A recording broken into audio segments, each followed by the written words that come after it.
Bonsoir chers téléspectateurs et bienvenue dans ce deuxième numéro de Sans Détour. Aujourd'hui encore, nous sommes très heureux de vous accueillir sur ce plateau de Supimax. Supimax qui est l'école audiovisuelle qui nous accueille aujourd'hui et nous sommes très contents de vous avoir avec nous. Aujourd'hui, nous avons un invité de marque qu'on présente plus au Sénégal. Il est extrêmement connu au Sénégal. Mais pour la présentation, je vais tout simplement vous laisser regarder un petit reportage qui a été fait. Et ça vous dira tout de suite qui c'est cette personne. Et ensuite, on reviendra sur le plateau.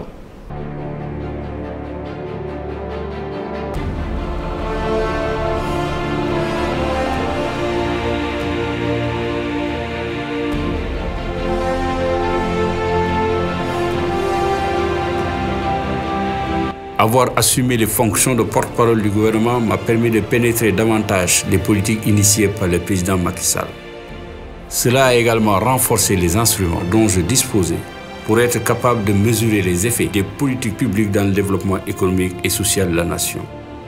J'ai eu envie de reprendre la plume pour témoigner, en fonction de ce que j'ai cru comprendre des fondements de ces politiques, de ce que j'ai cru avoir saisi des objectifs qui leur sont assignés et de ma capacité d'être à même d'apprécier les finalités fixées. Dans la rédaction de l'ouvrage, j'ai cherché à adosser ma réflexion à une ligne de conduite privilégiant les faits et en ayant comme seul repère les principes et les idées. Voilà, vous l'avez deviné, notre invité d'aujourd'hui est le ministre Abdou Latif Coulibaly, qui est l'auteur du livre « Le Sénégal sous l'ère de Macky Sall, les réalisations en mi-mandat ». Nous avons l'honneur de vous accueillir sur le plateau. Latif, bienvenue. Bonsoir. Bonsoir. Avec moi, pour accueillir Monsieur le ministre Abdou Latif Coulibaly, j'ai trois éditorialistes. Tout directement à ma droite, Monsieur Jean-Meïssa Diop. Bonsoir. Ensuite, Madame Diatoussi Coulibaly. Bonsoir. Et Monsieur Mohamed Gueye. Bonsoir. Bonsoir, Monsieur le ministre. Alors, pour parfaire cette présentation, je dirais que M. Jean Meïssa et Mme Diatoussi Coulibaly sont ici en tant qu'éditorialistes de Séné+, et M. Mohamed Gueye est ici en tant qu'éditorialiste du quotidien. Je vous remercie d'être sur le plateau avec moi. De vieilles connaissances. De vieilles connaissances de vous, puisque vous avez été du métier, bien entendu. Alors, ce livre, magnifique, j'ai eu l'occasion de le lire. Je pense que c'est le livre que j'ai lu le plus vite de tous les livres que j'ai jamais lus. Parce que je l'ai eu à la dernière minute et j'ai dû le lire en 48 heures. Mais très facile à lire, je le dirais. Hein, très facile à lire, très intéressant. De toute façon, votre passé de journaliste justifie la belle plume que vous avez. De toute façon, et ça se lit très facilement, ce livre. Merci. Pour commencer, bien entendu, nous ne pouvons pas avoir un invité comme M. Abdou Latif Coulibaly qui vient d'écrire ce livre formidable et ne pas parler de son livre. Donc nous allons ouvrir ce débat avec le livre. Mon collègue et ami Mohamed Gueye avait une question dont il m'a parlé sur le couloir et je vais lui laisser ouvrir le débat avec celle-là. Monsieur le ministre, ce livre vient au moment où d'autres personnes proches du président Macky Sall viennent aussi de produire des livres. Il y a votre camarade Alioune Fall. Il y a aussi le ministre conseiller Aziz Diop, pour ne parler que de cela, qui ont aussi concomitamment presque produit d'autres livres, un peu dans le sens de parler des réalisations du président Sall.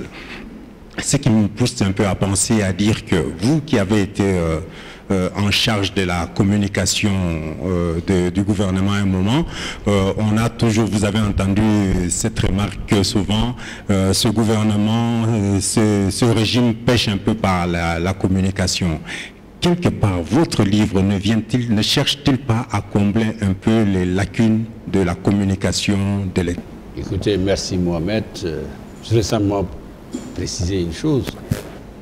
Je n'ai pas été en charge de la communication du gouvernement. C'est très important de le préciser. J'ai été porte-parole du gouvernement. Pour moi, la notion de porte-parole renvoie à une situation très concrète. Il s'agit de donner de l'information publique.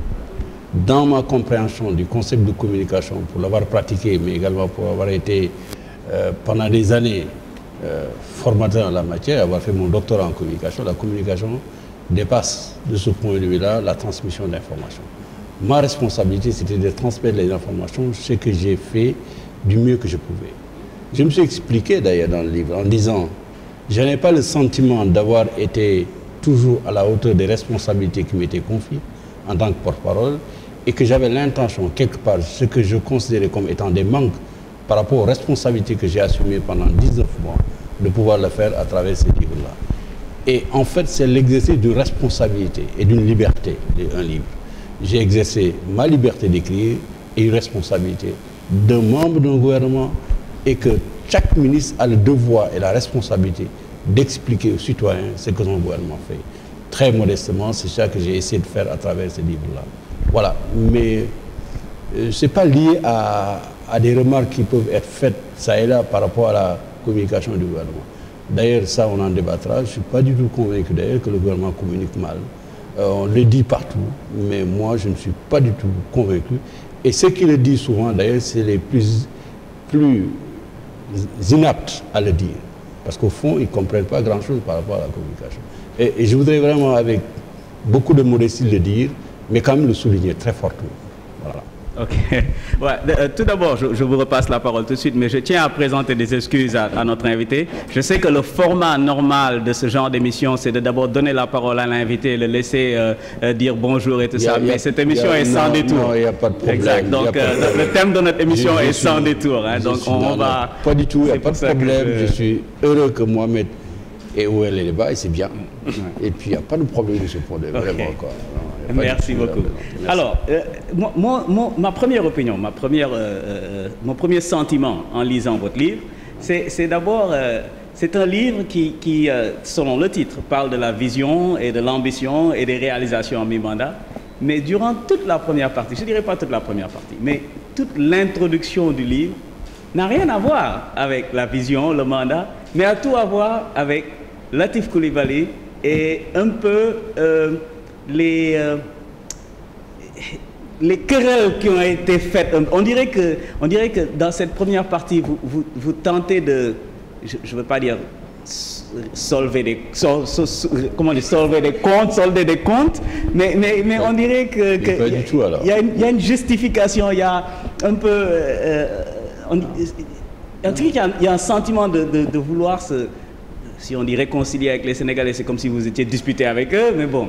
Non, pas du tout, pas du tout. Une bonne partie non, absolument pas du tout. Je pense qu'il y a méprise sur cette première partie-là. En réalité, je voulais présenter mes rapports avec un homme. Un rapport avec un homme qui rien m'obligeait a priori à me prendre dans son gouvernement. Parce qu'il faut quand même savoir que moi, je n'étais pas du tout avec lui au premier tour. J'étais à Benno Siggil Sénégal.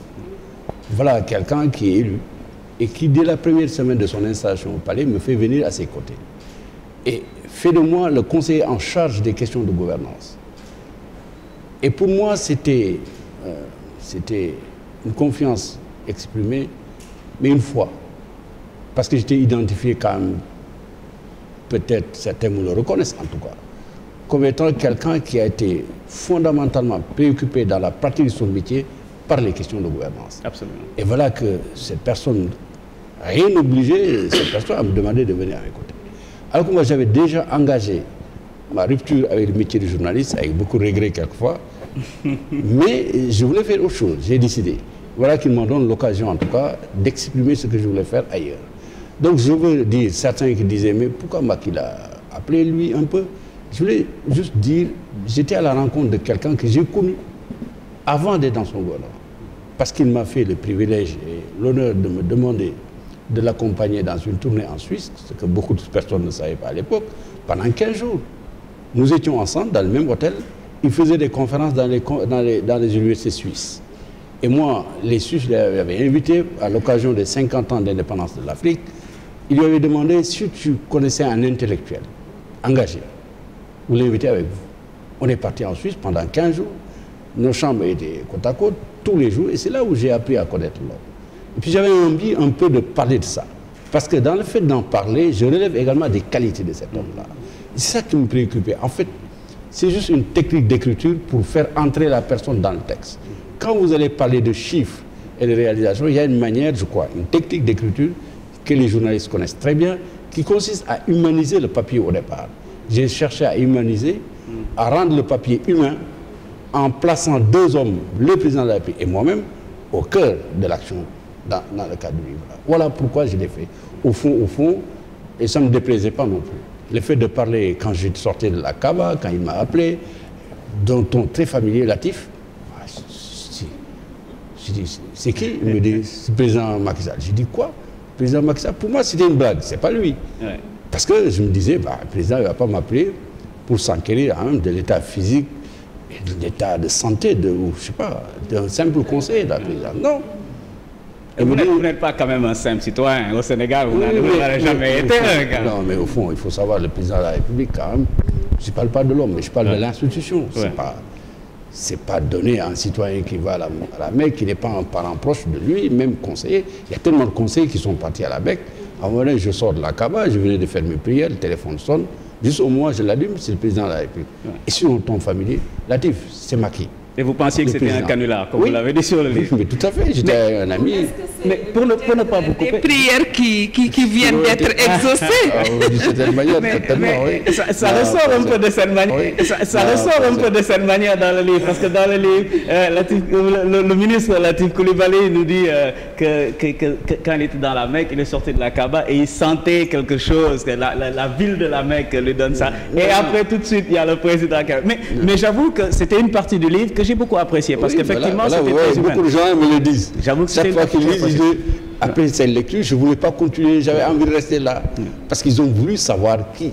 Et puis je me suis dit, j'humanise le texte parce que moi, quand même, au-delà de ce que vous dites tout à l'heure, c'est quelqu'un de sérieux. Je ne suis même pas sûr que je suis aussi sérieux, mais j'ai envie également de dire qu'on est des êtres humains, quoi, et puis simple, quoi. Je pense qu'on peut le comprendre, d'autant qu'il est quand même difficile de déconnecter l'individu de sa vision et de ses idées. Je pense que les idées trahissent toujours ce que nous sommes et ce que nous avons envie de faire aussi. De ce point de vue, je pense qu'on peut le concéder.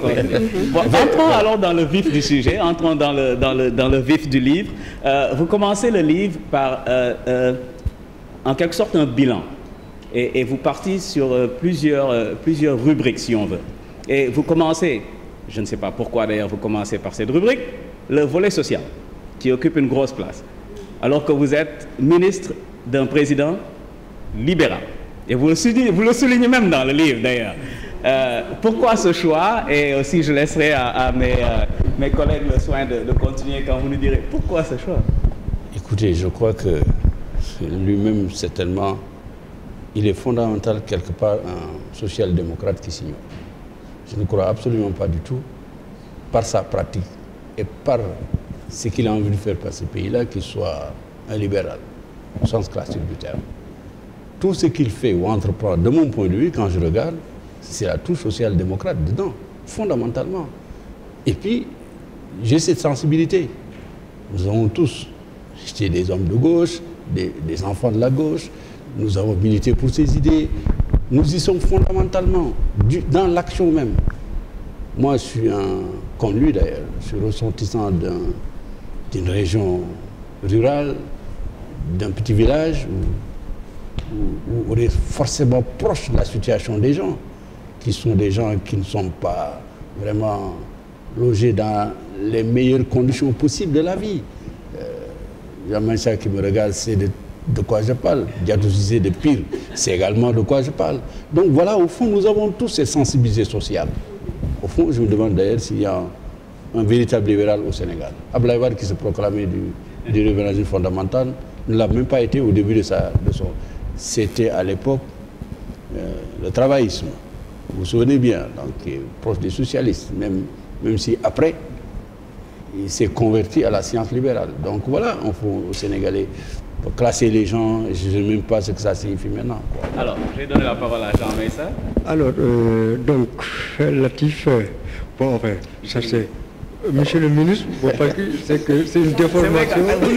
Je demanderai d'ailleurs aux téléspectateurs de nous excuser sur ce plan. Parce que sur ce plateau, souvent les gens, moi-même, commettront l'erreur de l'appeler Latif, mais c'est parce qu'il y a des relations qui prédatent vraiment. Voilà.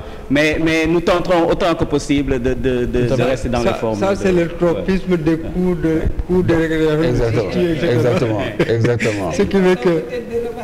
Alors, voilà, c'est ça. Il a dit Ils veulent vous tenir en otage. Voilà, je vois qu'il devrait bien s'expliquer sur ça, bon, parce que c'est pas courant qu'on entende un ancien journaliste dire que, non, que je suis sorti de cette profession. Bon, mais ça, c'est pas mon propos. C'est-à-dire que certains de vos détracteurs qui ont été jusqu'ici habitués à ce que les livres de Latif Coulibaly portent sur, je ne sais pas, une tonalité critique de l'action gouvernementale. Et maintenant, on retrouve Latif Coulibaly qui fait l'éloge, ou je ne sais pas moi, d'un gouverneur. Alors, on ne l'attendait pas là, et puis bon, le voilà qu'il surgit à travers ce livre-là, le bilan de l'action d'un président de la République. Alors, comment expliquer ça? Ce qui vous interpelle, qu'est-ce que vous le diriez? Mais très simple, au fond, les gens, il y a une donnée que les gens n'ont pas encore réussi à intégrer. Ils n'ont pas encore réussi à intégrer le fait que Latif Coulibaly a décidé de faire la politique. Parce qu'une fois que vous avez réglé cette question-là, cela ne doit pas vous étonner que je fasse le bilan de l'action à laquelle je participe. Mais le problème de l'équiproquo de départ, si on peut parler ainsi, c'est le fait que les gens disent pourquoi il est allé faire de la politique? C'est pas son affaire, c'est pas son dada, il aurait dû rester journaliste. Mais ça, c'est empiéter sur ma liberté monastique, souveraine. Personne ne peut empiéter à ce niveau. La preuve, même les journalistes qui ne sont pas de ma génération, qui sont venus bien plus tardivement dans les médias, ils ont quitté les rédactions il y a longtemps. Mais quand même, c'est à l'âge de 57 ans, j'étais à 2 ans, plus 2 de la retraite. Plus 2 de la retraite, ça veut dire que si j'étais même en activité à l'époque, journaliste, j'aurais dû prendre ma retraite. Parce que j'avais plus de 55 ans. Si quelqu'un va à la retraite, il a le droit d'aller faire autre chose. Donc j'ai épuisé en fait ma carrière en journalisme. Je ne suis pas allé faire autre chose. J'aurais pu me retrouver consultant quelque part. J'ai décidé de faire la politique. Car moi je considère, contrairement à ce qu'on peut penser, que la politique est l'un des métiers les plus nobles au monde qui soit. Plus noble. Même si les gens peuvent en avoir une conception à partir de certaines pratiques, je suis fait du reste qu'ils disent. Voilà. Maintenant, je n'ai pas de réponse par rapport aux gens qui disent que pourquoi aller faire du journalisme. La seule réponse que je donne, j'ai fait mes études de droit. À l'époque où j'ai eu ma maîtrise en droit, j'étais certainement pas l'étudiant le plus mal luné de notre promotion. Je dis que si j'avais fait des concours d'autres que le journalisme, j'aurais pu me retrouver magistrat, avocat, inspecteur des impôts, ou bien me retrouver, en tout cas, dans une fonction qui n'est pas une fonction. J'étais quand même fait le concours du CECI. J'avais choisi d'être journaliste. Je l'ai fait. Personne ne me l'avait demandé. Je l'ai fait vraiment librement. Et ensuite, j'ai eu la chance d'avoir été au Canada pendant 5 ans. J'ai fait un doctorat, je suis revenu direct, embauché à l'université, où je commençais à faire une carrière universitaire. Le jour où je suis venu déposer ma lettre de démission, les recteurs étaient tout comme ça, en me regardant, en me disant, on avait des rapports vraiment des relations extraordinaires. J'ai l'ami intime de son propre neveu. Et je lui ai dit, tonton, je m'avais. Il m'a dit, mais comment ça? Vous connaissez Souleymane Niang à l'époque. Il m'a dit, mais mon neveu, est-ce que tu es sûr de ce que tu fais? Quand je lui ai expliqué, il m'a regardé, il m'a serré la main, il m'a dit, je te souhaite très bonne chance. Je ne serai pas surpris, je le dis aujourd'hui, je ne trahis pas du tout vraiment sa mémoire en disant cela, je ne serai pas surpris que ta nouvelle démarche soit couronnée de succès au fond. Voilà. Parce qu'avoir cette audace, voilà quoi, un peu, donc. Aujourd'hui, oui, il y a tout. Oui, est-ce que je pense qu'on peut vous concéder effectivement la décision souveraine de faire autre chose. Mais est-ce que parallèlement aussi, vous êtes à mesure d'appréhender la déception de certains qui vous avaient vu quelque part comme contre-pouvoir fort un moment dans ce pays, de vous voir un peu basculer dans les allées du pouvoir? Vous pouvez quand même comprendre un peu peut-être leur déception, non? Leur frustration peut-être. Non, absolument. Non, moi j'ai pas de problème par rapport à ça. Il y a des gens qui m'aiment très bien d'ailleurs, qui sont des amis personnels. Je crois qu'ils viennent et me disent, franchement tu es parti, moi je suis d'accord avec toi, mais tu nous manques quelque part. Mais moi, sans prétention, je dis au fond, ils étaient habitués à ce que je faisais, peut-être parce que, et ça également, Diatou, c'est pas à l'honneur de nous, de la profession, de nous tous qui sommes partis. Parce qu'au fond, Ça veut dire que si les gens insistent autant sur l'actif, et le disent souvent, c'est qu'il y a un problème, quelque part. Moi, j'ai trouvé des gens qui étaient beaucoup plus brillants que moi en journalisme. J'ai dit, mais maître, à moi. Il faut une relève, anyway. Voilà, mais moi, j'ai fait mon temps. Ouais. Et ce que j'avais fait. Je ne sais pas si les gens regrettent le brillant ou le talentueux journaliste ou plutôt le contre-pouvoir. Parce qu'à un moment, je pense que personne ne pouvait vous nier dans ce pays votre positionnement fort en tant que quand même contre-pouvoir au plus fort du régime du président Wade. Il y en a qui le nient d'ailleurs, qui disent qu'ils ne me reconnaissent même pas le titre de journaliste d'investigation. Mais enfin, non, mais je comprends très bien ça. Honnêtement, Diallo, je dis, moi je comprends les gens qui le disent. Oui. Peut-être même si j'étais dans l'opposition, j'aurais pensé la même chose. En même temps, je dis, il faut savoir tourner la page. Ce que j'ai fait pendant les 12 ans que le président Abdoulaye Wade était là, je n'aurais jamais pu le refaire avec un autre président, quel qu'il soit. C'est-à-dire, à un moment donné, on épuise une mission dans le temps. Je ne veux pas dire une mission autre que celle que vous êtes vous-même donnée. On a suffisamment épuisé cela. Ça n'aurait plus tellement de sens, de mon point de vue, de refaire la même chose, les mêmes choses. À un moment donné, on vous dit, arrêtez. Ouais. Moi, j'ai décidé d'arrêter à un moment où il fallait le faire. Je suis allé faire autre chose. Ouais. Ce que je fais, je ne regrette rien. Ce qui est sûr, c'est que sur ce plateau, et ça devrait être la réalité partout, c'est que toute personne a le droit de choisir sa profession et de changer sa profession à tout moment. Donc, il faut vraiment le concevoir. Je veux revenir sur le livre et tout de suite passer sur... Il y a Mohamed qui semble vouloir enchaîner sur cette question. Mohamed, non, je trouve que il n'y a pas de problème. C'est le minimum à répondre sur ça. Les gens, je pense que les gens ont suffisamment entendu Latif Coulibaly sur ce plan-là. Je pense que le livre, on perdrait à ne pas revenir vraiment sur le livre. Et je vais tout de suite sauter sur une partie du livre où vous parlez des mesures pour relancer l'emploi. Ouais. J'avoue que je suis resté sur ma faim. J'ai lu toute cette partie et tout ce que j'ai vu sur les mesures pour relancer l'emploi sont des conférences, des colloques. Il y a quelques... Je pense que vous parlez un peu de l'aspect juridique. La refonte, en tout cas une refonte de l'aspect juridique et une administration plus performante. Pour ce qui est de l'administration plus performante, on peut en débattre. Certains diront que oui, elle est peut-être.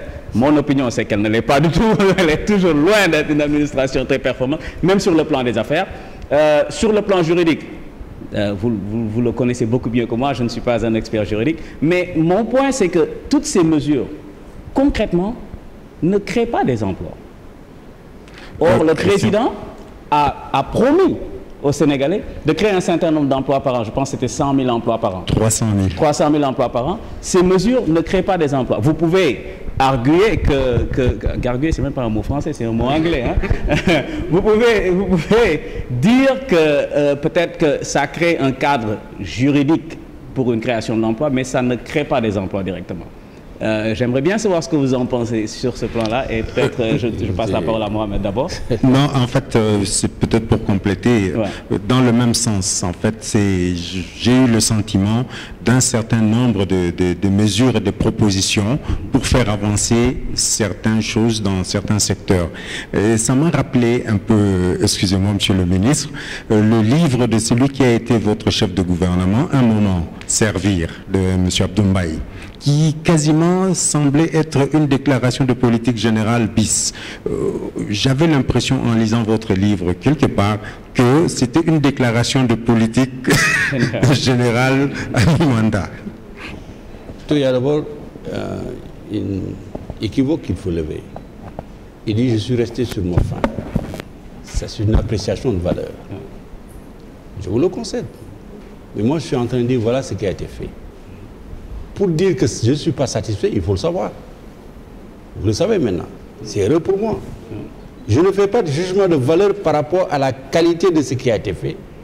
Fondamentalement, de façon absolue, ma démarche est une démarche comptable. Vous dites souvent, quel est le bilan du président Macky Sall? Maintenant, on peut avoir une autre discussion. Quelle est la portée de ces mesures par rapport aux autres? D'abord, je ne crois pas fondamentalement que la création d'emplois puisse être déconnecté de ces questions juridiques et ces questions d'aménagement de l'espace économique. Vous êtes un journaliste économique.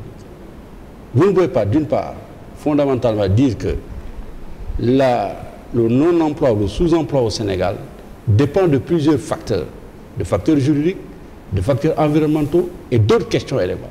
On attaque l'une des questions fondamentales, l'environnement juridique, l'environnement économique. Vous dites que ça ne crée pas d'emploi.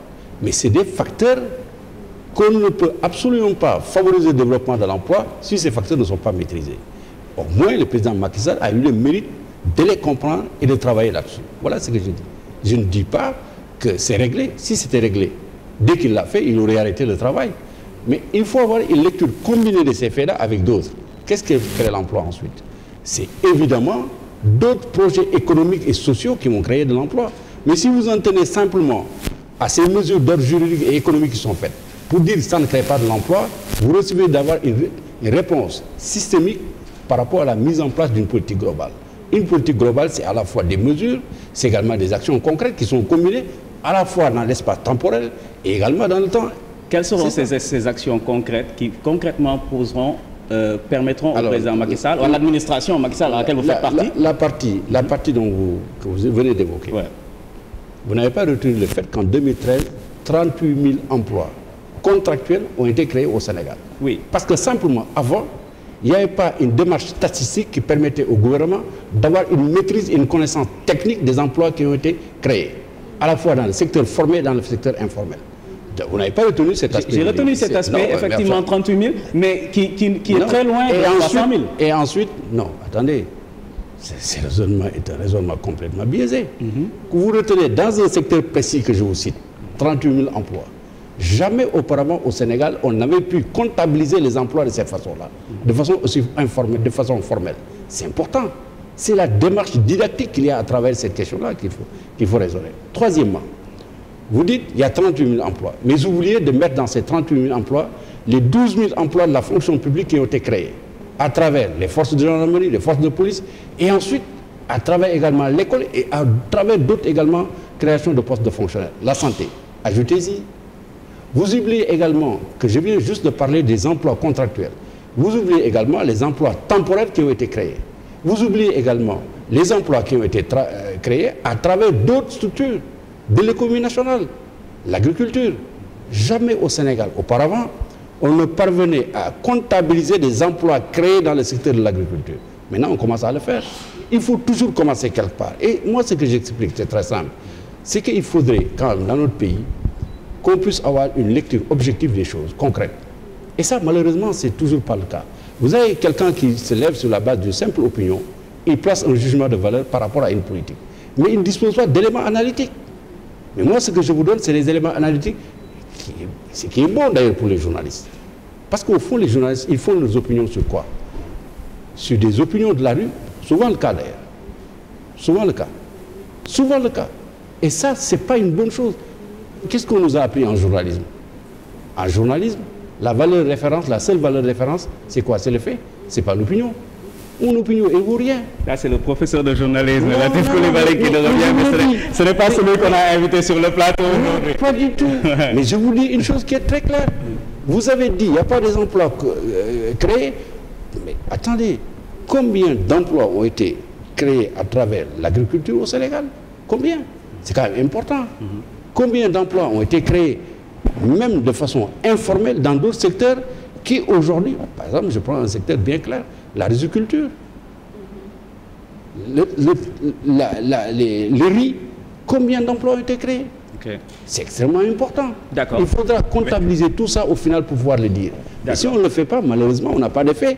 On continuera à l'aveuglette de faire des jugements. Oui. Oui, mais en fait, toutes ces questions-ci, c'est un débat sur lequel il est difficile de s'avancer tant qu'on n'a pas tous ces éléments justes. Mais ce qu'on peut remarquer aussi, c'est que vous avez cité certains emplois créés dans le secteur formel, mais qui sont créés dans le secteur non marchand pour la plupart aussi, parce que c'est des secteurs de l'administration. Et, monsieur le ministre, vous savez aussi bien que moi que ce n'est pas le rôle de l'administration de créer des emplois. Merci. Ce n'est pas à l'administration... Quelle est sa fonction? C'est de créer les conditions pour que l'emploi existe. Nous sommes tout à fait d'accord là-dessus. Malheureusement, quand vous parlez du secteur formel, ce n'est pas le secteur formel marchand qui crée l'emploi dans le Sénégal jusqu'à présent. Le secteur formel marchand, il y a tous les secteurs aujourd'hui. Quel est notre problème? Et quel est le problème des statistiques? On n'est même pas capable de comptabiliser le nombre d'emplois faits dans le secteur informel. Il n'y a que le secteur marchand qui est relevé. Or, tous ces gens qui travaillent dans le pays, ils travaillent. On peut dire qu'ils sont dans une situation de sous-emploi, mais ils ne sont pas en chômage. Au lieu de travailler 48 heures par semaine, on en travaille 30. C'est sous-emploi, mais ce n'est pas le chômage. Mais il faudrait arriver à un moment donné où on trouve des mécanismes qui nous permettent de dire voilà, aujourd'hui, voilà un gouvernement qui vous dit voilà ce que j'ai fait, voilà le nombre d'emplois perdus, voilà le nombre d'emplois créés. Vous faites la balance pour savoir. Oui, monsieur le ministre. Je vous propose une lecture comme ça. Maintenant, c'est à vous de dire bon, ces grilles de lecture nous permettent d'avancer d'un pas. Mais en revanche, je ne dis pas que le problème est réglé. Heureusement que vous n'êtes pas satisfait. Nous non plus, on n'est pas satisfait. Nous non plus, on n'est pas satisfait. Nous aurions souhaité que tous les jeunes en position de demander de l'emploi aujourd'hui trouvent cet emploi-là. C'est ça qui nous aurait donné de la satisfaction. Mais me dire que je suis resté sur ma faim, je comprends. Oui, j'avoue que nous, Jean et moi, nous sommes défavorisés pour n'avoir pas lu le livre. On va se rattraper, c'est sûr. On a été avertis seulement il y a quelques jours pour venir à ce débat. Mais je pense qu'il y a une constance aussi peut-être qu'il faudrait avoir en ligne de mire. Vous avez beau créer les préalables, vous avez beau créer les conditions. Si vous avez une masse de jeunes finalement sans qualification professionnelle aucune, il y a aussi à ce niveau-là un problème. Merci, Jadot, vous me permettez d'embrayer sur une question. Si vous regardez l'axe 2 du PSE, ce qu'on appelle le capital humain, la transformation radicale du processus de formation du capital humain au Sénégal. En 2012, dans les écoles de formation professionnelle du Sénégal, il n'y avait même pas d'école de formation professionnelle, au sens où on le prend aujourd'hui, classique, au sens où on le prend aujourd'hui. C'est-à-dire qu'il y avait des formations techniques. Tous les gens qui faisaient une formation professionnelle étaient dans le système d'apprentissage. Ça veut dire que nous avions 40 000 apprenants dans les centres, dans les ateliers de formation, etc., etc. Quelle était la part de l'État dans la formation professionnelle? Inexistant. C'est une formation technique. Nous allons... La décision est ferme. Aujourd'hui, nous avons 58 000 étudiants inscrits dans les centres de formation professionnelle. 8 lycées professionnels sont en train d'être construits pour 4 milliards d'investissements par lycée. Ça veut dire que quand vous allez maintenant dans un lycée professionnel, vous trouvez en place une usine. Vous ne trouvez plus des tables avec des éprouvettes. Non. C'est des machines, de grosses machines de fabrication de pièces. C'est de grosses machines qui forment les gens à la tôlerie, à la mécanique, etc., etc. C'est ça qu'on est en train de faire. C'est pas facile. Ça prend du temps. Bien. Si vous allez dans l'enseignement supérieur, c'est le même process qui est engagé aujourd'hui. C'est des ISEP, c'est des centres de formation technique, professionnelle. Aujourd'hui, nous avons dans l'enseignement au Sénégal, 90% des élèves sont dans les filières quasiment générales. Il y a moins de 10% des étudiants inscrits dans les filières scientifiques pour devenir des scientifiques. Il faut inverser cette courbe-là. C'est ça que nous voulons faire aujourd'hui. C'est ça la grande conférence nationale sur l'enseignement supérieur, les assises de l'éducation nationale, c'est ça qu'ils ont retenu comme principe avec l'ensemble des directives qui ont été élaborées par le président de la République et qui ont été transformées en directives à l'endroit des ministres concernés. Et vous en parlez dans le livre. Absolument. Vous en parlez absolument dans le livre de l'éducation nationale. Mais je veux continuer à avancer pour pouvoir gérer le temps, pour reprendre, continuer encore dans le livre, mais parler de notre secteur de l'économie que vous brossez. C'est le secteur des mines. Oui. Que vous brossez dans le livre. Et vous citez Dangote, par exemple, et ces usines, en tout cas, qui s'implantent, ces compagnies minières qui s'implantent au Sénégal. Vous parlez du PSE dans votre livre. Et ma question, c'est que si le PSE s'appuie sur l'agriculture en grande partie, si l'économie du Sénégal s'appuie sur l'agriculture en grande partie, comment est-ce qu'on réconcilie cela quand, en même temps qu'on dit qu'on s'appuie sur l'agriculture, on est en train d'implanter des usines qui détruisent l'agriculture? Ouais, dans votre question, il y a tellement de choses à la fois. Non, il n'y en a pas beaucoup. Non, il y a beaucoup de choses à la fois. C'est un fait que ces usines polluent. Laissez-moi le temps de vous expliquer. D'abord, qu'est-ce qu'on condamne? Il y a deux choses. Est-ce qu'on condamne le principe d'installer une usine ou on condamne l'activité de l'usine elle-même. Ce qu'on condamne, c'est que, par exemple, l'usine de ciment de Dangote utilise l'eau de la nappe phréatique avec l'autorisation du ministère de l'Hydraulique pour refroidir, alors qu'ils peuvent le faire à air. D'abord, il y a d'autres études qui prouvent le contraire, absolument le contraire, et le gouvernement en dispose. Et ce serait bien de votre part, comme journaliste, d'aller regarder les études dont dispose le gouvernement aujourd'hui. Vous êtes là? Ah non, parce que vous m'avez questionné sur la guerre. Non, attendez, vous êtes journaliste. Non. On vous a donné une version des faits. Oui. Ça aurait été très bien que vous sortiez également les contre-études qui établissent formellement démentir ce que vous dites. Et ça existe. Ça existe, si vous me croyez, venez, je vous envoie auprès du ministre, il vous le dira et vous le montrera. Deuxièmement, qu'est-ce que les gens auraient souhaité? Nous sommes arrivés, le gouvernement de Macky Sall est arrivé en 2012. Nous avons trouvé Dangote qui avait toutes ces autorisations, qui avait déjà investi 500 millions de francs de dollars. Qu'est-ce que nous aurions fait? De lui dire quitter le pays? Non. Par contre, le gouvernement veille strictement à ce que les conditions d'exploitation de cette usine respectent fondamentalement les normes environnementales. La question la plus importante, c'est moins de dire, parce qu'au fond, tous les pays du monde ont un problème majeur entre le respect de l'environnement et le développement des usines. Le Sénégal ne fera pas exception. Il ne faudrait pas qu'on fasse croire aux citoyens que notre pays peut faire exception de ce point de vue-là. Ce n'est pas vrai. Ce n'est pas vrai. Maintenant, il faut qu'on demande au gouvernement d'exercer une responsabilité majeure afin que les conditions d'exploitation de ces usines respectent l'environnement dans les meilleures conditions possibles. Donc voilà votre question. Elle semble pertinente de ce point de vue, mais elle ne l'est pas. Elle se disqualifie elle-même pour deux raisons. D'abord parce que l'usine Dangote, le gouvernement Macky Sall l'a trouvée sur place. Il emploie des Sénégalais. Qu'est-ce qu'il aurait fallu faire? Fermer l'usine? Non, pas du tout. Payer des centaines de milliards à Dangote? Parce que Dangote, n'oubliez pas que c'est le gouvernement du Sénégal, antérieurement Macky Sall, qui allait le chercher, qui est venu, qui a investi 500 millions de dollars. Qu'est-ce qu'il faut faire? C'est ce que le gouvernement du Sénégal a fait. De chercher à ce que Dangote exploite son usine dans les meilleures conditions. Au lieu, si au moment où Dangote est arrivé, toutes les conditions de respect de l'environnement avaient été respectées par les conventions, pas Dangote seulement, mais par toutes les entreprises qui sont installées avant Dangote, mais on n'en serait pas là aujourd'hui. Voilà, je ne sais pas quel est l'intérêt de ça. Bon, voilà. Mais monsieur le ministre, en fait, je vais un peu rebondir sur cette question de Dangote pour dire que vous avez parlé effectivement des contrats signés avant l'arrivée du pouvoir. Il n'en reste pas moins que un concurrent de Dangote a amené le Sénégal à la Cour internationale des... Oui, parce que justement, il lui reproche ces avantages qu'il considère avoir fait à quelqu'un qui est venu après. Bon, ça, c'était juste accessoire pour moi. La vraie question pour moi, c'est installer des usines, attirer des investisseurs. Pour moi, je considère qu'il faut aussi que le pays en bénéficie. Et d'après les investissements que je vois, je ne vois pas de transfert de technologie pour le pays, je ne vois pas des retombées fiscales importantes pour le pays. Votre gouvernement a eu à s'en plaindre lui-même, après une étude faite par le ministère des Mines. Finalement, je ne vois pas non plus des créations d'emplois importantes.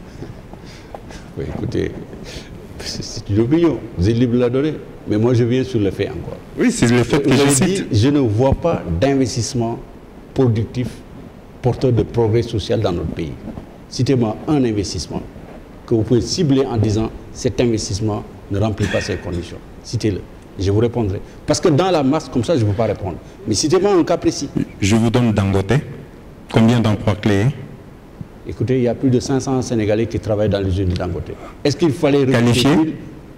Oui, mais alors, s'il n'y a pas d'emploi qualifié par rapport à certains postes, on est obligé d'aller les chercher ailleurs. L'usine de Dangote ne peut pas employer 1 million de Sénégalais. Elle emploie des Sénégalais à la mesure de ses capacités. Elle emploie une centaine d'Indiens. Il n'y a pas de l'usine de Dangote? Oui, monsieur. Mais attendez, et ça, quel emploi? Si un emploi est disponible dans une entreprise sénégalaise avec des qualifications, je ne vois pas pourquoi. La preuve, dans l'école, dans vos journaux, est-ce qu'on a quelqu'un employé des Indiens? Vous voyez? Là, je vous dis. Est-ce qu'à la télévision sénégalaise, on a employé des Indiens? Hein? Est-ce qu'à Afrique, il y a des Indiens?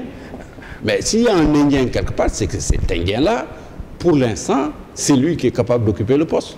Je ne connais pas le cas particulier. Vous ne pouvez pas dire qu'il n'y a pas d'impact. On ne peut pas investir dans un pays 500 millions de dollars et de façon péremptoire dire qu'il n'y a pas d'impact dans le pays. Mais ce n'est pas juste. Et ça, les commentaires que vous faites, des opinions que vous livrez aux gens, qui ne sont fondées sur rien du tout en définitive. Vous dites qu'on a investi. Ça, c'est votre opinion que vous donnez aussi. L'usine de Dangote, c'est 500 millions de dollars qui ont été investis. Un taux d'exportation de ces produits et de... Il y a une question qui n'est pas réglée. Je suis d'accord avec vous. Le prix du ciment n'a pas pour autant baissé substantiellement au Sénégal. Il y a la concurrence, c'est vrai. C'est un problème, le gouvernement s'en occupe. Ce n'est pas dû à Dangote seulement, c'est à l'État aussi d'agir. Mais je vous dis ce que vous avez dit, les investissements ne sont pas productifs, vous ne voyez pas d'investissement productif, ni rentable socialement, ce n'est pas conforme à la vérité des faits. Les faits ne disent pas ça. Moi, j'aurais souhaité qu'on me dise, voilà, un investissement. Par contre, ce que vous dites sur les usines, mais M. Gueye, le gouvernement lui-même l'a reconnu. Vous avez cité une étude du ministère des Finances, du ministère des Mines, qui a évalué l'impact financier des sociétés minières au Sénégal, c'est-à-dire ce qu'ils ont comme retombées financières quand vous regardez le TOF, le tableau des opérations financières. Elle n'est pas à la mesure de ce que le gouvernement du Sénégal aurait souhaité que cela soit. C'est normal. Parce que les conventions qui ont été signées, pour la plupart en Afrique d'ailleurs, ont été signées sur la base de codes miniers qui avaient été faits pour favoriser l'arrivée des investissements massifs dans nos pays, avec des exonérations fiscales énormes. Il y avait plus beaucoup trop d'exonérations sectorielles. Aujourd'hui, le nouveau code des impôts a réglé cette question-là. Donc, pour ce qui est... Mieux, on a quand même proposé l'adoption d'un nouveau code minier avec les contrats communs d'exploitation qui vont être une révolution par rapport à ce que nous voulons aujourd'hui. Les contrats d'exploitation, où le pétrocène, si c'est le pétrole, sera présent. Attendez, il y a beaucoup de choses qui ont été proposées dans le nouveau code des miniers et qui va être bientôt adopté, avec un benchmarking qui s'est fait avec plusieurs pays, et voir les meilleures pratiques en Côte d'Ivoire, au Chili, au Canada. Ce travail vient d'être finalisé, qui va être porté devant le Conseil des ministres. On est conscient que le secteur minier, le président de la République le dit tout le temps, il l'a répété récemment devant le sommet G20, où il dit que le système actuel d'exploitation des mines ne profite absolument pas du tout aux États sous-développés. Il l'a dit en tant que président du Sénégal, mais en tant que président du NEPAD. Mais ça, on en est conscient. Mais c'est un combat, parce que c'est un combat des pays sous-développés contre les grandes multinationales. En fait, il n'y a pas que le Sénégal qui est frappé par ça. En revanche, il faut travailler à cela. Et je l'explique d'ailleurs dans le livre. Je l'explique très bien dans le livre, je crois. Absolument. Mais ce qui m'étonne, c'est que vous donnez cette réponse aujourd'hui. Parce que quand il parle du problème avec les usines des mines, vous parlez des solutions que le gouvernement sénégalais a apportées. Et c'est très bien. Mais quand on parle de l'environnement, vous nous dites que Dangote a investi 500 millions, il l'a fait avec l'ancien. Qu'est-ce qu'on peut faire? On ne comprend pas. C'est 2 poids 2 mesures. Non, ce n'est pas juste ce que vous m'avez dit. Vous avez sorti une étude avec les conséquences. J'ai sorti une étude de la Banque mondiale. Non, mais attendez. Vous avez sorti...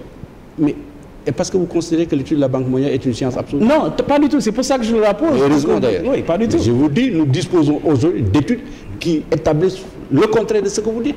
Allez voir le ministre des Mines, il vous le dira. Et aujourd'hui, ce que moi je vous ai répondu, c'est que je ne nie pas que Dangote et autres usines, je ne les nomme pas, mais créent des problèmes à l'environnement. Il n'y a pas qu'elles, Dangote. Il y en a d'autres, elles sont là. Ben oui, il y en a d'autres. Mais qu'est-ce que vous voulez? Quand on arrive, on les ferme?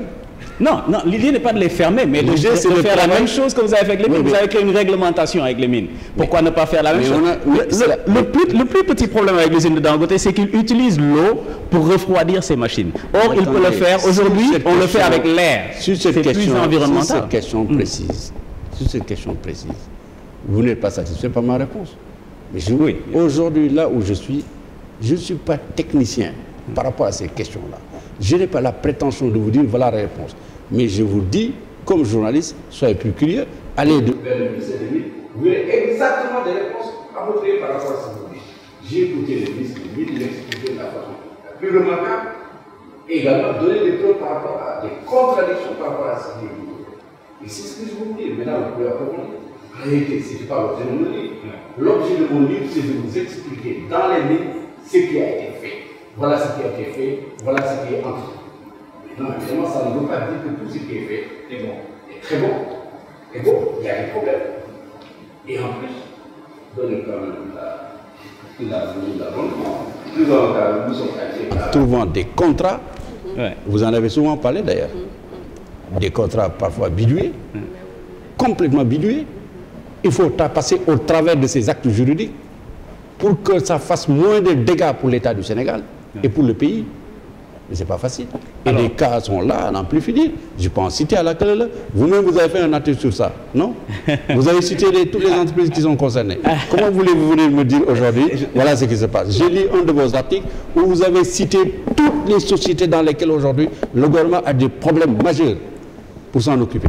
Alors, chers téléspectateurs, encore merci d'être avec nous. Nous allons continuer pour permettre un peu plus à notre collègue Djatou Coulibaly et à Jean Meïssa de rentrer beaucoup plus dans le débat. Nous allons parler un peu du passage de M.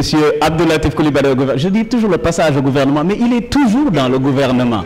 Donc, je suis ministre, mais en réalité, je ne fais pas partie de l'équipe gouvernementale. D'accord. Vous êtes honnête de le dire. Oui. Vous le reconnaissez. Mais je suis ministre de la République, je siège au Conseil des ministres. Mais quand on vous dit officiellement ou de façon juridique le gouvernement, je suis ministre, mais je ne suis pas un gouvernement. Voilà. Donc, pour parler de ça, je vais donner la parole à M. Jean Meïssa. Alors, Monsieur le ministre, bon, quand vous étiez, du temps où vous étiez porte-parole du gouvernement, vous aviez promis de tenir tous les 15 jours une conférence de presse. Oui. Alors, je crois que vous n'avez pas tenu cet engagement. J'ai fait 19 mois dans le gouvernement. Ça veut dire chaque mois, j'ai tenu au moins une conférence de presse. 19 mois. Il y a des mois où j'en tenais 2. Ah non, moi j'ai la comptabilité. Regardez ce que j'ai mis dans le truc. J'ai été à l'origine, j'ai fait le compte rendu à peu près de 78 communiqués de conseil des ministres. Et le nombre de décisions même, je les ai relevées. J'ai tenu plus d'une vingtaine de conférences de presse. Maintenant, j'ai rempli ma mission. Je ne pourrais pas le faire tout le temps. Tant mieux donc. Alors, et votre successeur a lui aussi, enfin, lui éprouve la même difficulté à tenir cet engagement-là. Alors, mais c'est moi qui avais fait alors que les journalistes... C'est pas lui qui avait fait l'engagement, c'est moi la difficulté. Mais écoutez, je crois qu'on vous le fait remarquer de toutes les façons. Oui. Alors, et que, quand même, des questions sont là et sur lesquelles les journalistes auraient souhaité soulever des interrogations et que le peuple soit éclairé par le biais de ces réponses-là. Alors, Jean-Meïssa, je vous réponds de façon très simple. Chaque membre du gouvernement est porte-parole du gouvernement. Chaque membre du gouvernement est porte-parole du gouvernement. Si le porte-parole du gouvernement ne fait pas de conférence de presse, tous les ministres font régulièrement des conférences de presse et des sorties médias. Tous les ministres, sans exception. Il ne faudrait pas que les gens pensent que le porte-parole du gouvernement porte la parole des ministres et de tous les ministres. Sa fonction est relative de façon essentielle au Conseil des ministres. Et ensuite, subsidiairement, à la mise à disposition de l'information publique auprès des journalistes. Donc, quand le porte-parole ne parle pas de l'agriculture, quand même mon ami Pape Abdoulaye Seck le fait admirablement bien. Quand le porte-parole du gouvernement ne parle pas de la gouvernance locale, Abdoulaye Diouf Sarr est toujours présent sur les médias pour le faire. Quand même, on ne peut pas réduire la politique d'information de l'État au porte-parole du gouvernement. C'est que beaucoup de gens confondent d'ailleurs. Il nous reste quelques minutes pour ce débat et je sais que les téléspectateurs qui nous regardent seraient absolument fâchés contre moi si on invite le ministre Abdou Latif Coulibaly ici sur ce plateau et qu'on ne parle pas de questions de politique. Monsieur Gueye, je vous donne la parole. Sur cette question, monsieur le ministre, dans votre livre, vous avez relevé quelque chose d'assez intéressant qui, moi, me pose la problématique de la solidarité gouvernementale, surtout par rapport à ce que vous dites. Quand vous dites que chaque ministre est porte-parole du gouvernement, vous avez rappelé l'incident sur la médiation pénale dans la CREI, avec le quoi qu'il y a eu. Je dis que c'est solde des comptes un peu. Non, je passe. Vous n'avez pas lu le texte. Vous n'avez pas lu le texte. Si, j'ai lu le passage. Je ne le compte absolument pas du tout. Non, enfin, moi, j'ai pas dit, j'ai pas parlé de solder les comptes. Moi, je n'en parle pas, non. Vous dites? Non, c'est la question de la médiation pénale qui vous a opposé à votre Premier ministre. Disons, à votre collègue ministre de la Justice à l'époque. C'était un couac qui a montré, qui a posé quand même quelque part le problème de la solidarité gouvernementale. Non, mais les gens veulent voir des couacs partout. Qu'est-ce qui s'est passé? C'est très simple. Un avocat du gouvernement est sorti pour dire qu'on a engagé, la médiation pénale sera acceptée. Voilà. Les journalistes m'appellent en pleine journée et me disent, et la médiation pénale? J'ai répondu. Les termes de ma réponse, si vous demandez aux journalistes de la fournir, c'est celle-ci. Je ne crois pas que la médiation pénale soit engagée à quelque niveau que ce soit. Mais je rappelle que la médiation pénale est une procédure de droit pénal sénégalais et que toute personne incriminée a la latitude de la faire valoir auprès de l'autorité poursuivante. Par conséquent, tous ceux qui sont poursuivis aujourd'hui sur la base du droit pénal sénégalais ont le droit d'aller dire à l'autorité poursuivante, mesdames, messieurs, je souhaiterais faire une médiation pénale. Voilà les termes dans lesquels ça doit se faire. Donc l'État n'a pas besoin, lui, de dire la médiation pénale est acceptée. Parce qu'elle est inscrite dans le droit sénégalais. Si quelqu'un le sollicite, on le fait. Si les conditions sont remplies. Qu'est-ce que vous avez posé à votre... je finis. Je croyais que c'est ça la politique. D'autant plus que j'avais quand même le privilège d'avoir échangé avec la plus haute autorité du pays sur la question. Je ne révèle rien du tout. C'est ça que j'ai dit dans le livre. Alors, le lendemain, un collègue de la justice dit, ce n'est pas le cas. Je parle en mon nom personnel. Les journalistes reviennent à la charge. J'ai dit, écoutez, ma collègue est mieux placée que moi pour juger la décision du gouvernement en la matière. Elle a raison. J'ai fermé ma gueule. Okay. Quel est le problème? Il n'y a pas de quoi. J'ai fermé ma gueule et je l'explique. Mais sauf que vous rappelez plus tard que le président vous a donné raison. Quelques semaines après, Tahibou Ndiaye signe un procès verbal de médiation pénale. Avant lui, quelqu'un d'autre en avait. C'est un certain Sall qui était confronté à la RTP, signe un procès pénal, un procès verbal de médiation pénale. Et ensuite, le président fait une déclaration à Jeune Afrique. Il dit lui-même, effectivement, je leur avais dit, si quelqu'un était disposé à le faire, le gouvernement est prêt à l'écouter. Finalement, où le couac? Il n'y a pas de couac. Moi, je ne vois pas de quoi. Alors, continuons sur l'actualité. Oui, moi, je voudrais juste revenir rapidement sur la fonction de porte-parole pour poser deux petites questions. La première, c'est est-ce qu'il suffit d'avoir un background de journaliste pour être un bon porte-parole du gouvernement? Deuxièmement, quelles sont les servitudes et les grandeurs de cette fonction? Écoutez, sur les porte-paroles du gouvernement du Sénégal, je crois qu'il n'y a eu que deux journalistes. Deux. C'est Mortar Kébé, c'est Abdoulatif Coulibaly. Sinon, je n'en ai pas vu toute l'histoire. Toute l'histoire, je n'ai pas vu un porte-parole qui auparavant a été journaliste. Donc ça veut dire que on n'a pas besoin de... Est-ce que votre profil de journaliste vous a servi positivement dans cette fonction? Sans aucun doute, parce que je connaissais bien les médias. Bon, il y en a beaucoup, je les ai formés. Et si d'autres, c'est des camarades. Bon, ils sont parfois plus... C'est moins dans la relation avec la presse que de porter la fonction même, le message à délivrer. Oui, je savais également m'adresser aux journalistes. Hein. Ah oui, ça c'est clair. Hein. Je pouvais bien parler aux journalistes. Des fois, si je n'avais pas peut-être raison, j'étais capable de dire des choses qui pouvaient s'entendre. Peut-être, c'est dans la forme, c'est jamais dans le fond. Parce que, à l'opinion nationale. Oui, mais les journalistes aussi, il faut savoir les amadouer. Peut-être que je le faisais bien. Peut-être, je ne sais pas, peut-être. Mais vous parlez à l'opinion nationale, mais ça veut dire qu'il faut d'abord, la qualité essentielle, c'est de savoir chercher l'information et la bonne. La seconde qualité, c'est probablement d'avoir une bonne posture de communication. Mais le plus essentiel, c'est la mise à niveau. On ne parle pas du gouvernement, il parle d'économie, il parle de santé, il parle de tout à la fois. Donc c'est la mise à niveau. La première chose que moi j'ai faite quand j'étais nommé, c'était de faire une mise à niveau. J'ai fait une mise à niveau. C'est vrai que votre carrière de journaliste, étant donné que vous avez eu souvent le temps de vous confronter à beaucoup de sujets, vous préparez plus ou moins à cette fonction-là. Ça, mais ce n'est pas une fonction facile. Si vous portez bien la parole du gouvernement, c'est la parole du gouvernement. Si vous la portez mal, c'est la vôtre. C'est bien que vous disiez ça et ça me ramène, il nous reste juste quelques minutes je pense pour cette émission et c'est intéressant que vous parliez de votre rôle en tant que porte-parole du gouvernement et des relations intimes que vous avez avec certains journalistes, que certains ont été vos étudiants et j'ai eu l'occasion de discuter avec certains de vos étudiants d'ailleurs qui disent beaucoup de bien de vous mais qui décrivent un Abdoulatif Coulibaly que le public ne connaît pas. Abdou Latif Coulibaly que le public connaît, c'est cet homme toujours sérieux, à la limite un peu coléreux, un peu. Mais je pense qu'il y a peut-être une autre facette de l'homme qu'on aimerait bien prendre les quelques minutes que nous resterons à parler. Mais je pense que c'est Monsieur Gueye qui avait une question dans ce sens. En fait, c'est juste aussi une remarque aussi. On sait que vous êtes très attaché à votre famille. Vous y êtes tellement attaché que vous n'avez pas hésité à consacrer tout un chapitre de votre première sortie contre le président Wade à votre frère aîné, le magistrat.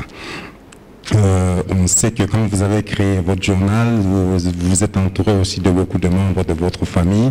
Et bon, personnellement, je sais que vous avez aussi certains des membres de votre famille qui ont été aussi vos proches collaborateurs dans le département que vous aviez à gérer.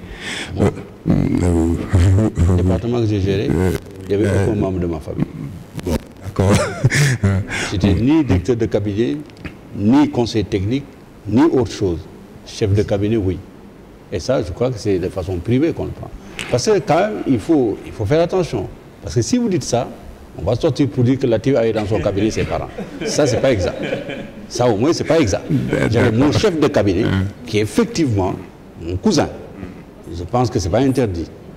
Mon attaché cabinet également, qui vient de mon département. C'est pas un truc de sang, mais quand même très proche. Ce chef de cabinet, c'est ça. À part ça, il n'y avait aucun responsable de mon département ministériel qui pouvait se déclarer d'un lien quelconque avec moi. Ça, c'est pas exact. Même à la Gazette, où c'était une propriété privée, c'est un seul cousin qui est là-bas et un frère à qui j'ai confié la responsabilité de diriger. Parce que c'est une affaire privée quand même. Non, moi je ne vous fais pas de reproches. C'était juste en fait une introduction pour vous permettre. C'était pour me permettre d'introduire la question que je vous adresse. C'est important de faire ces précisions. C'est vrai que c'est important, surtout dans le contexte aujourd'hui, de faire cette précision. D'autant plus que la question qui vient après, elle n'est pas innocente. En fait, ce que je veux dire par rapport à ce trait de votre caractère, vous permet-il de comprendre un peu, disons, ou bien, disons, de désapprouver les critiques qui font du couple présidentiel, de dire que ils ont les membres de leur famille un peu trop proches dans des affaires de l'État? J'ai répondu sur 14 pages sur cette question-là, dans mon livre. Si vous lisez, c'est très simple. Plutôt que de parler d'une opinion, j'ai convoqué les faits, historiquement parlant. J'ai dit depuis 1960, date d'indépendance du Sénégal, en citant les cas précis, le nombre de personnes placées par Léopold Sédar Senghor, par Abdou Diouf et Abdoulaye Wade au sein de l'État, et de Macky Sall, le nombre de personnes placées qui se reconnaissent de sa famille, je dis voilà la situation historique au Sénégal telle qu'elle se présente. Maintenant, partir de là pour dire qu'il y a une dynastie quelconque, on ne l'a pas dit de Senghor parce que Senghor avait placé les gens dans des positions administratives. Et à l'époque, il n'y avait pas de journaux pour le dire. Abdou Diouf, il y en a très peu. Et que même dans le cas Abdoulaye Wade, il n'y avait pas autant de personnes dont on parle dans le régime. Il y en avait 3 ou 4 qui étaient des valeurs symboliques. Et que Abdoulaye Wade, on l'a dit plus par le fait que par la voie politique, il a voulu quand même instituer quelque chose qui était paradoxal au Sénégal, un régime de succession. Et c'est ça qu'on a dénoncé. Mais j'étais parti de là pour aujourd'hui parler de dynastie Sall, Faye. Moi, je ne trouve pas historiquement les faits fondés. C'est ça que je dis. Et je dis d'ailleurs dans le texte, je ne vois pas la nécessité de défendre quelqu'un qui n'a même pas besoin d'être défendu. Il est bon, quand nous parlons, que nous évoquions l'histoire des faits dans notre pays. L'histoire. Et ensuite, quel est le seul Sénégalais qui n'a pas... Exactement. Exactement. Mais je rappelle ces faits. Et je le dis, je dis, voilà ce qui est au Sénégal. Vous en parlez très longuement, effectivement, dans le livre. Je dis, attends, il faut se garder de ça. Mohamed, je vous assure, si vous êtes président de la République du Sénégal, il faut savoir qu'il y a deux choses qui ont une relation intime avec le pouvoir au Sénégal. La famille et la religion. C'est bien quand on n'y est pas de critiquer. Les premières personnes qui viendront te solliciter quand tu seras président de la République, c'est ta famille proche. Et c'est à toi de garder la distance qu'il faut, de ne jamais confondre les deux à la fois. Moi, je crois, honnêtement, à part l'épisode, je ne parle même pas de Sindiély Wade, Karim Wade. S'il n'y avait pas Karim Wade, dans le cas de Wade, personne n'aurait parlé de ça au Sénégal. Il faut être juste. C'est parce qu'à un moment donné, il a voulu faire de Karim son successeur, c'est clair. Je pense que vous répondez absolument à cette question. Et je voudrais continuer dans ce même registre. Il y a une photo que nous avons reçue ici à la rédaction, que je n'ai pas encore vue personnellement. Nous allons tous la voir en même temps. Et ça devrait être normalement, d'après ce qu'on m'a dit, une photo qui montre M. Abdou Latif Coulibaly, ministre de la République du Sénégal, d'une manière que peut-être très peu de gens ont vue. Ah oui? J'espère que ce n'est pas une photo compromettante pour moi. Non. Ça, je ne sais pas où vous l'avez trouvé, mais bon, j'espère. Il y en a même plusieurs photos, mais elles défilent un peu trop vite là. Oui, il y en a au Canada, il y en a... oui. Ça c'est l'étudiant. Ça c'est monsieur le ministre en tant qu'étudiant. Et c'est où ça? Ça, si on me rejoindront, quand je regarde cette photo, j'ai l'impression de voir le chanteur de Kool and the Gang. Vous vous souvenez de ce groupe avec le afro de monsieur Coulibaly? J'ai l'impression de voir ça. Ça, c'est en 1986.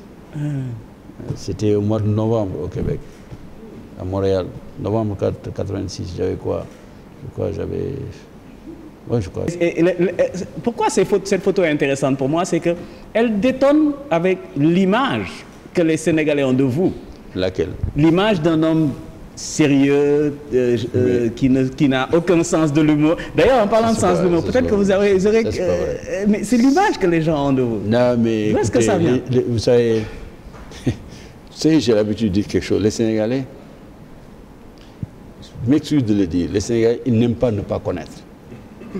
La nature a horreur du vide. C'est-à-dire, eux, quand ils ne connaissent pas, ils fabriquent un être et ils disent voilà l'être. Ouais. C'est en fait tous les gens. Vous savez, je ne suis pas quelqu'un de très... Je ne sors pas beaucoup. Il y a beaucoup de milliers. Vous avez un journaliste qui a existé plus de 25 ans. Moi, il m'arrive des fois de voir des gens qui ne me connaissent pas. Et je sais que je n'ai pas le journaliste le plus anonyme du pays.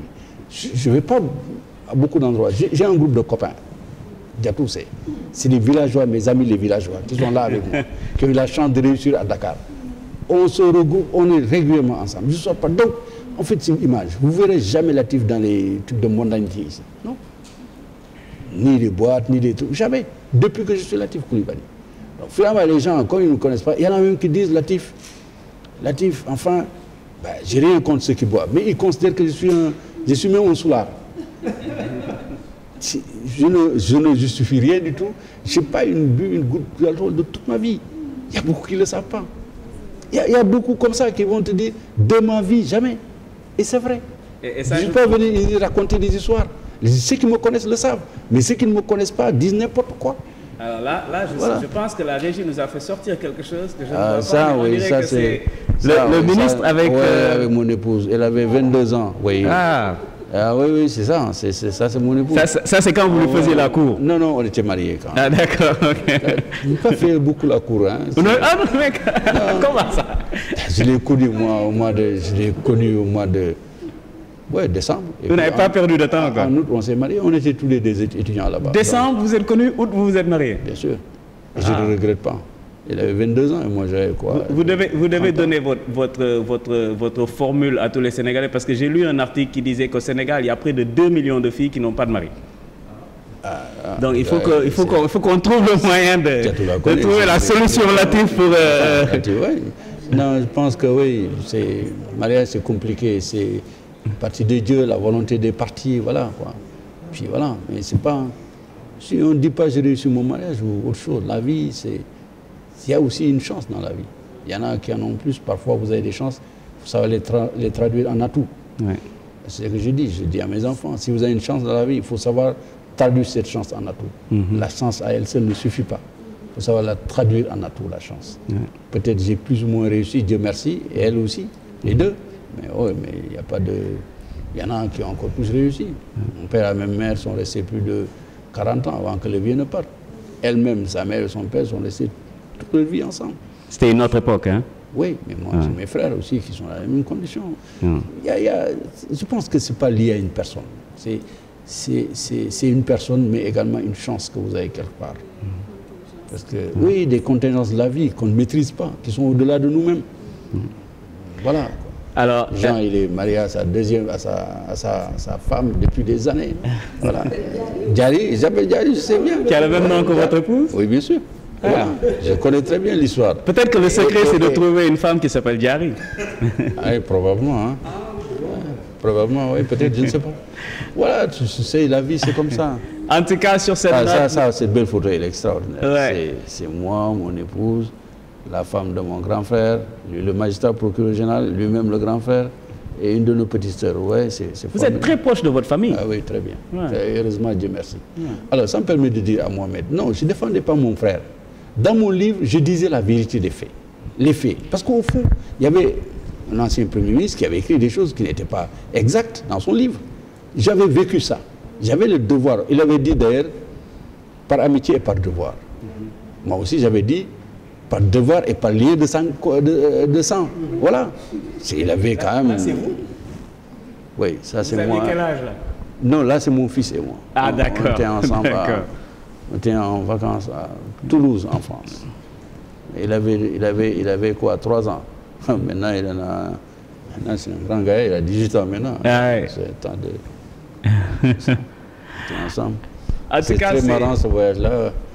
Il avait 3 ans, chaque fois qu'on allait les distributeurs automatiques, pour lui c'était une fête. Il demandait tout le temps un euro, et puis quand la bouteille tombe, il dit waouh, il était tout content là, il prend la bouteille, il s'en va. Et j'ai dit, mais finalement on ne sortait plus. Parce qu'il y avait des distributeurs partout. C'est la première fois qu'il voyait ça, c'était très marrant.